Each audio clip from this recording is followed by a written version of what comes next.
Welcome, everybody. Hello. We'll give people a chance to join before we really start. Yep, sounds good to me. What's the rest of your day look like? I am actually I'm gonna work a little bit after this. And then I'm actually gonna go to a movie with my mom. So we'll see if it's any good. We're gonna go see that movie, I Love Boosters. Oh, okay. I don't know. My mom is a big movie movie fanatic.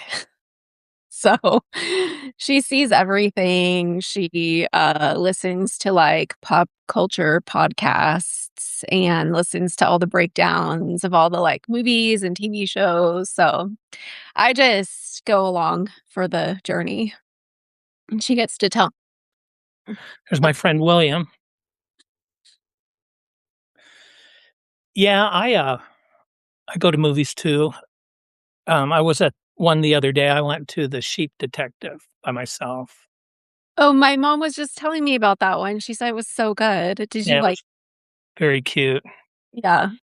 And I went into our little small town theater. I posted this as a note, and then we'll get going. I'll tell you Yeah. this little story. But I walk in and there's, you know, 2 young moms and they're, elementary school girls, and the girls were running all over. And Mhm. the moms he said, come come back here," because I walked into the room and I said, "Don't no, let them play. I'm a dad and I'm a grandpa. That's okay. They won't bother me." And so the Ye girls went back playing. One of the moms there's only the 4 of us, or I guess, 1, 2, 3, 4, 5 of us in the theater, and one of the moms went out to get popcorn, and she came back, and over my shoulder, she handed me one and said, "Here's one for you." So, I thought that was very sweet of That's her. super cool. Yeah, that is sweet. Yeah, we were talking about sticky stories earlier, and that's Mhm. sort of a sticky one I have to repeat, Yeah. and, I, to me thank you, William. William's such a great guy. He's so supportive and yeah, um, supportive of a lot of writers on Substack, and William and Susan and Tara and Pauline and Wild Prairie Moon and all of you on here. I hope that you subscribe um, to Kit's Substack. It's the voice of the Frontline, Kit Campoy, and you Mhm. can find it. Shall we get going? You think? Yeah, let's do it. All right. Well, welcome, Kit. I'm very happy you agreed to join. Kit Campoy, the voice of the Frontline, spent a lot of years in retail, has real insights in retail, Mhm. and writes about retail and other aspects of the business world. And I find her stories are sticky like that. They're stories that I want to tell other people about them. And she's had some great ones. I don't know how I discovered you. I'm not sure. I don't remember, but I'm very glad I did. And you had a very, very compelling story about retail and about um, cashiers. Can you tell us about that? Start with the title. Oh gosh. Now I don't even remember exactly what it was, but it was something like retailers killed the cashier job and now they're surprised nobody wants it or something like that. That was the title of the piece. Um and yeah, I mean, retail has really, they put all of their efforts into self-checkout and I think that they thought it was gonna be so great for them. They could save payroll, they wouldn't need as many humans running, cash register lanes or cash registers, and we could just have people ring themselves up. This is gonna be so great. But, if you've ever worked on a retail floor, like, it's not that straightforward. So, they kinda dumped these self-checkout, um, bays on us, right? It's like you have 6 8 or 10 self-checkouts in a line, and then they put one person in charge of maintaining that area, and, a lot of customers were frustrated with it because they kinda felt like, "I don't work here. Why am I ringing myself up?" Um, so it led to a lot of problems because you have a lot of tech issues, and then that one person is kind of running around trying to maintain the area. It also led to a lot of theft, whether intentional or not, but I've read a lot of articles where people were just like, "I don't work here and you're making me ring myself up. I'm just gonna take an extra item or 2 and not pay."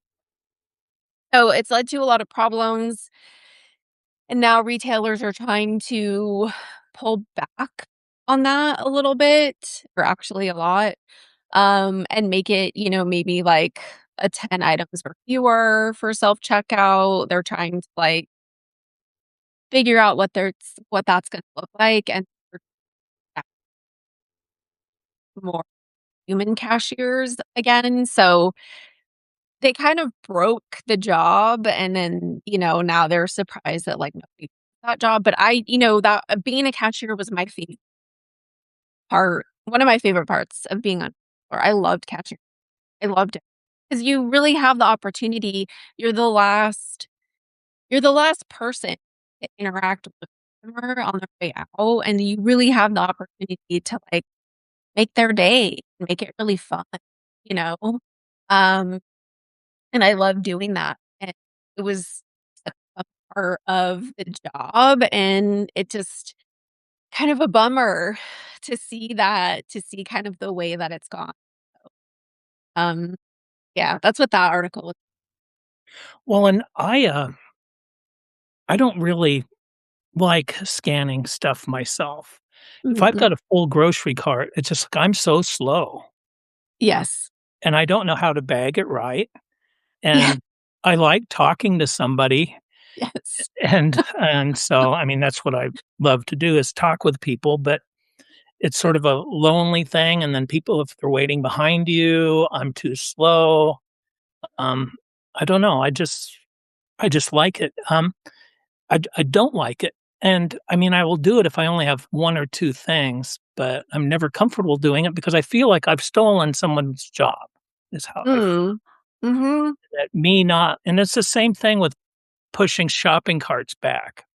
I'm Mhm. old enough to remember where one just left the shopping carts, and there were people that went out and got them, and that isn't, that's still done some places, but it's like all of these things that we are doing, and you're not old enough to remember this, but I remember when there had to be a gas station attendant, and Mm. somebody had to pump your gas because pumping your own gas was dangerous, and Mhm. then they started, having some pumps that where you paid, where you pumped your own gas, and it was like 2 cents cheaper, and that 2 cents went away real quick, Yeah. and so it's just like they gouge us everywhere that they can and make us do the work for them.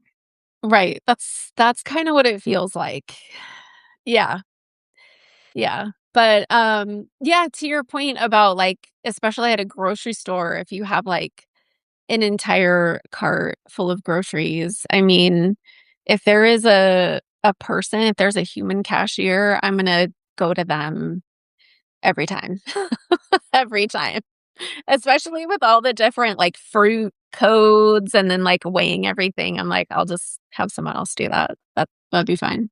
Yeah, especially the fruits and looking things up. Here's another thing that happened to me once and, um, at the scan line, I got a phone call right as I was scanning, Mhm. and, I looked at my phone, and somehow I missed scanning something. Mhm. Looking at my phone, and then the next thing I know, there was, everything froze, and there was person came up to me and said, some kind of a scan error or something, and it was embarrassing, but, Mhm. no big deal. But I wondered and I was in a small town, so it really didn't matter, but I'm wondering if I'm a minority in a big city and that happens, Is that a risk? I would think so. I would think so. And so there's a whole 'nother dimension to that. Absolutely. Yeah, Yeah. that's a really good So point. yeah. And so what made you decide to do this column? Um, yeah, I had been writing online for a few years before I started it. I even had like a Substack that was about something else.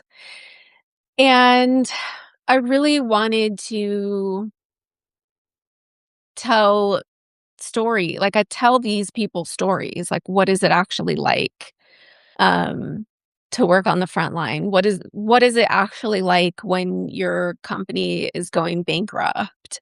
Like, what does that feel like?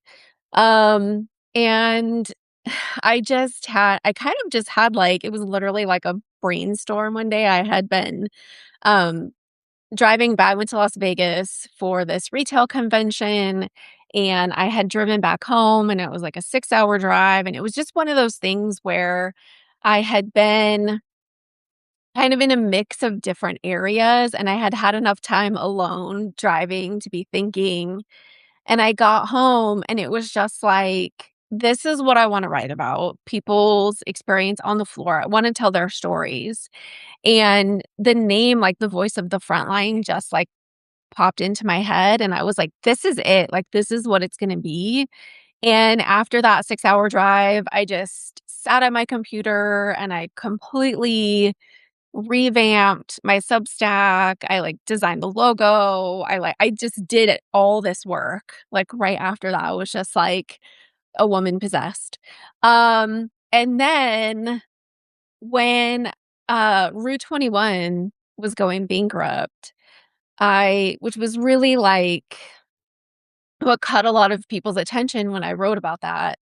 I had seen a video on TikTok, and somebody was talking about how she was a hairstylist, and she work for Rue 21, and they weren't gonna pay her, and they owed her all this money. And I like, "What is going on here? Like, why this seems like a bigger story, like, what is going on?" And so, I have a decent amount of followers on LinkedIn, and so I kind of just put up, like it was like a Sunday afternoon, and I just put up this casual post, like, "Hey, like, does anybody work for Root? What is what's going on?" Like, I hear a couple different things, and they're going bankrupt, and they're not gonna pay you. And then the next morning, I woke up and I had, like, I don't know, 18 DMs from people. And then my after that, my inbox just kinda got flooded with people telling their sides of that story, and it was really fascinating. It was people who worked on the retail floor. It was people who worked in merchandising, people who worked at corporate office, people who worked in distribution center. So I really got this like 360-degree view of what the company collapse looked like. And then everybody within Rue 21 like kept sharing that article. And that one is like pinned to the top of my Substack page, so you can go back and read that. But it was just yeah, it was just like this culmination of all of my experience and all the stories I wanted to tell. And then I started the column, and then it was just like a few different instances about writing about different companies going bankrupt and telling these people's stories, and just kind of took off from there. That was a great one. I also loved Everyone Cries in the Fitting Room. What Yeah. Ford's 200 store closures really cost. Yes. Can you tell us about that? Yeah, so I heard about Torrid. So Torrid was another well, they still exist, so I shouldn't refer to them in past tense, but Torrid still exists, and they were bought by private equity, and um I saw things they were reducing store count by about 200 stores. So again, just kind of reached out to people on LinkedIn and asked them, like, what was going on in their stores. And somebody reached out to me, and she had worked for the company for a long time, and she had recently left. And she was so passionate about the company, and I just asked her if she wanted to have a chat with me. So we just jumped on a call and I interviewed her. And that was one of the first things she said was, "When you work for Torrid, there's this thing that everybody knows, like, everybody cries in the fitting room."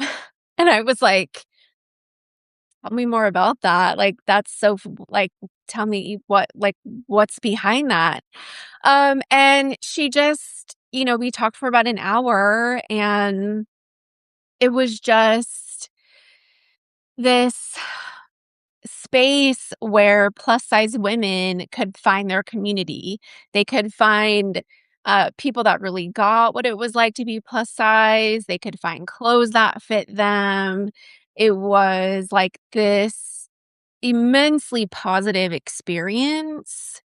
And people were so dedicated to this brand. It was just like this kind of subculture. I mean, I worked in retail for 25 years, and I didn't really understand, like, the love that people had for Torrid, until I talked to her and I wrote about it and I heard from other people, and, that was just such a fascinating, like, deep dive into that company. And, again, with private equity, they're like I mean, these stores are barely functioning at this point, because they don't have enough staff. Like, they're not allowed to schedule enough people to do all the work.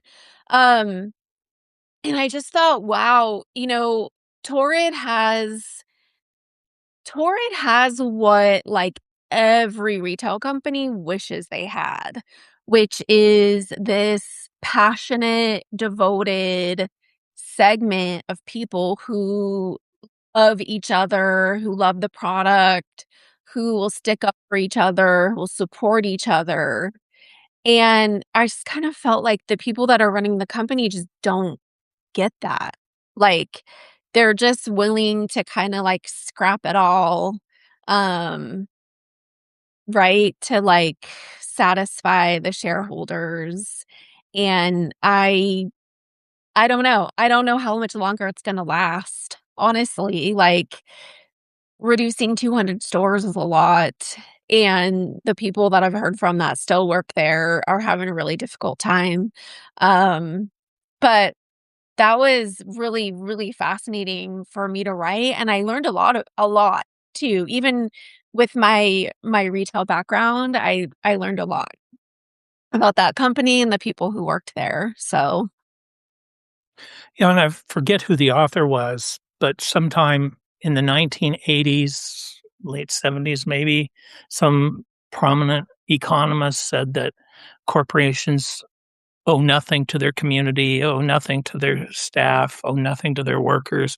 All they owe anything to is their shareholders, and then the world has really changed, in that time period. It's just and so this is the common model, we see it everywhere. yeah. And It's cra community, you talk a lot about community. You had a post today that was really good about a community at, of all places, a place where you get your cell phones. Can you Mhm. tell us about that? That was really interesting and sort of a twist at the end. Yeah, so, I had to I got really upset with my cell phone provider, just raising my bill all the time for no reason. And so I finally had it, and I got fed up, and, I went to a new cell phone provider store and really, didn't think like, it's a cell phone provider. It's like not it's whatever, right? We all need cell phone service. It's like not really something that we wanna have to get a new provider and cancel the old one. Like, it's a big headache, which they know that, which is why they kept raising my monthly bill. So, anyway, my husband and I trudged over there to switch our cell phone service.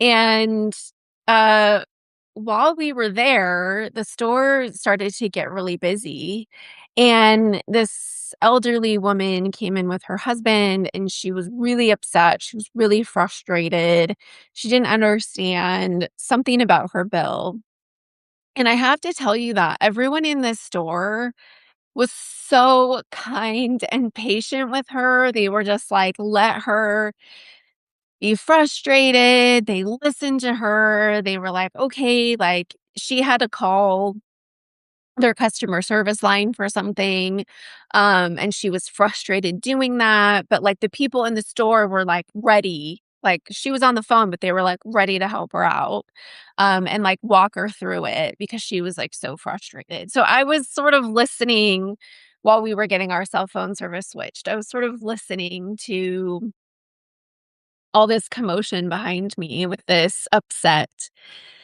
customer, and, everyone was so great, and I was just like and then when she left, my husband and I asked the woman that was helping us, we were like, "Do you get, people in here a lot that are, like, just frustrated about their bill, or they just have, like, random questions?" And she said, "Oh, yeah." Well, she was like, "Well, that lady's in here, like, once a week." And I was like, of course. Of course she is. Of course she's in here once a week. But it just really got me thinking because I know those people. I had customers in my store that came in every single week. Whether they were shopping for their kids or they were just trying to get a jump on the holidays or like what they were just always in the store, right? Um, and they knew that they could come in if they had questions about the company or the rewards program, or like they could just come talk to us. And I just, sat there reflecting on that through that whole situation. And I was like, retail stores are really a community hub. And I think that we forget that, like, because it's just ingrained, right, in what we do every day. We don't really think about them like that. We just need to run our errands and get our things and whatever. But retail stores, no matter what they are, like they could be a cell phone service store, but they're so important to our communities. I mean, I don't know what that elderly woman would have done if she couldn't walk into a store and talk to someone, because she clearly was on the phone with customer service, getting even more frustrated, because they were talking too fast and she couldn't understand them, and it's just like, I think that people think, okay, retail store employees, you're hired to sell this product, and that's what you do, right? You just hired to sell this thing. And sure, like that's part of your job, but it's so much more than that. I mean, retail employees are really like stewards for the community, and they are a place where anyone can go and ask questions, and just kind of be given the space to not know things or to like connect with other people. And that's just especially now that everybody is online and phones and screens, like it's just massively important that we protect those spaces, and not to mention that, 80% of revenue still is still driven by brick and mortar, which is huge, huge chunk of money. So, yeah, I just think we need to, like, protect those experiences at all costs because it benefits all of us in a big way. Do you think your experience in retail allows you to see things that I might not see or somebody else? And do you think that when you talk to people, you because you were one of them, they trust you? Mhm. Two parts. Yeah, definitely, definitely. Um I mean, the minute that I walk into like, because I just did it for so long, so the minute I walk into a retail store, like, I look around and it's like, I can tell who is in a hurry, I can tell who is, just there to hang out, I can tell, like who really needs something or who just wants to chit chat. I can tell, like, who is kind of trying to be, like, shady about stuff, like, just from their body language. Uh, so, yeah, I can see all kinds of stuff that people who haven't worked on the sales floor, like, probably would never notice. Um, and then, yeah, like, whenever I connect with people in stores, and I start asking them questions about what's going on or what their day looks like or the company or whatever, and then, I tell them like, "Oh, I worked in retail for 25 years," and then they're kind of like, "Oh, yeah, like, so, you get it." So it does give me that, like, insider view that I think is helpful for outsiders and then also helpful for people who are still working in stores. Yeah, that's what I like about your work too, is like you open a door into a world that I don't participate on that side of it. And so Yeah, you show us some of the stuff I wouldn't have seen or most people wouldn't see, yeah. and I don't think I've ever worked retail. I mean, I worked in the food service industry and well, I worked in a restaurant and bar when I was in college, but I don't think I ever did retail. I've done a lot of things, but I don't think I ever did retail. So I wouldn't have those insights. Mhm. And it's and so do you look at the other end too? It's like I'm lucky enough I live in a small town. We've got a flower shop and gift store here. It's called Candy's Flowers. It's just changed ownership. And I'm terrible at buying gifts for my wife and daughter. I mean, I buy them a gift and I think it's great. I think they'll love it and I'll never see it again. And Mhm. so they've hid it, they don't like it or something. But I walk in there and they know that I'm coming. They know what I'm there for and they help me. They take me by the hand and they say, and since it's a small town, they know my wife and daughter. And Mhm. it's just like it's just so comforting for me that they're helping me. Yeah. And so that's the other side, that the staff and sometimes you don't have time and things are moving so fast, like at a grocery store or something. But customer service is something that's important too. Do you study that as well? Um, I wouldn't say that I study customer service. It was a part of my life for so long that it just sort of became second nature. I taught it to people, right? Like, I would teach my staff how to do that. So, it definitely is a learned skill. In my writing, I focus on more of sort of like what people don't talk about in retail because I think customer service is such a focus. Every retailer will tell you that they have, like, a customer service philosophy or a customer service training, and, a lot of them do. I don't know how good it is. But I just used to always teach my staff, like, just talk to people like they're your friend is really, that's really all it is, like, just curious.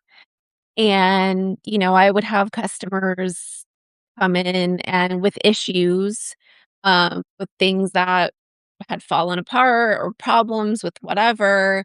And it's really just giving them your undivided attention. It's like, okay, wait, like, let me clear off what I'm doing. Like, let me give you my full attention. Like, tell me what's going on. And I remember this customer had come in and I think it was something she had bought, like, an item of clothing, and it was sort of unraveling or whatever, and I'm like, "Oh," and I, looked at it, and I'm like, "What?"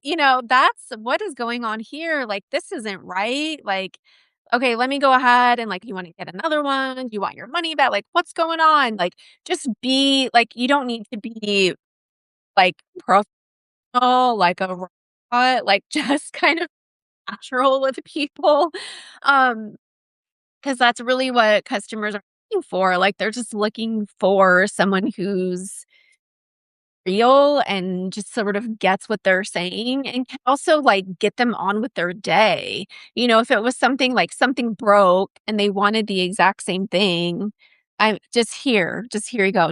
I'm not gonna run it through the register.